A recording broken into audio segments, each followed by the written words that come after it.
আজ 25শে বৈশাখ, কবিগুরু রবীন্দ্রনাথ ঠাকুরের শুভ জন্মদিন। আজ তার উদ্দেশ্যে আমার লেখা একটি খোলা চিঠি। হে জীবন দেবতা, আজ 25শে বৈশাখ, তোমার শুভ জন্মদিন। স্মরণ করি আজ এই শুভক্ষণে ওগো অন্তরতম।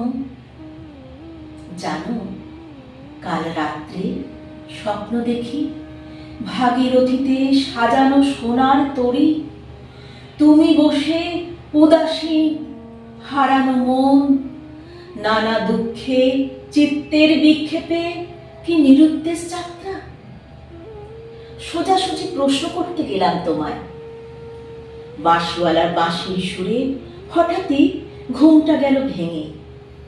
যে দেখি ছেলেটাও রয়েছে পথে, ওরা এক গায়েই থাকে। দিন শেষ, সন্ধ্যা নামে, ঘণ্টা বাজে দূরে মন্দিরে। সেথা পূজারিনী বসে নৈবেদ্য সাজায়, পীরসুজের উপর পিতলের প্রদীপ। প্রার্থনা সঙ্গীত শুরু হলো। আমার প্রার্থনা, অন্তর মম বিকশিত করো অন্তরতর হে। নয়ন তোমারে পায় না দেখিতে, তথাপি তোমার প্রাণের দানে আছে আমার হৃদয় আছে ভরে। কত অজানারে জানাইলে তুমি,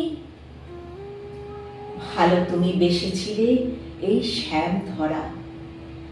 তাই তোমার ভুবন মাঝে ফিরি মুগ্ধ সম। কোপাইয়ের জলে দেখি আকাশের চাঁদ যেন সন্ধ্যার আগে ঝিলিমিলি। এ দুলোক মধুময়। তোমার পরিচয় তোমার কথায়, আমি তোমাদেরই লোক।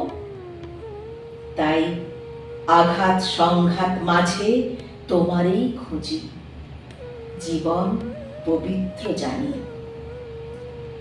ওগো কবি, তোমার আবির্ভাব দিবসে করো মোরে আশীর্বাদ। এতে সাধারণ মেয়ে, আমি কৃষ্ণ কলি।